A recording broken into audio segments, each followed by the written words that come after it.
of NATO propaganda, I will ask you the following questions.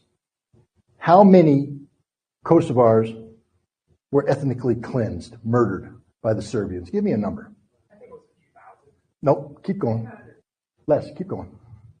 You see, the problem is it was a manufactured number. The CIA admits it. We made it up. Do you know what the Kosovo Liberation Army is?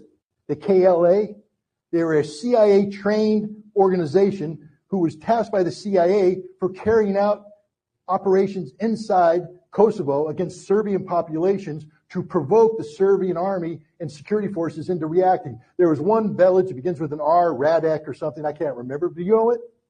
It's a famous one. The media went all over there and filmed all the bodies lying out. Oh my God, look, they murdered everybody. Jesus Christ, it's horrible. They were all KLA fighters.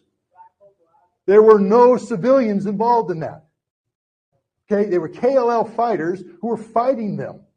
Understand that what NATO called a genocide wasn't. And here's the important thing about Article 51, collective self-defense. The threat has to be imminent. Imminent.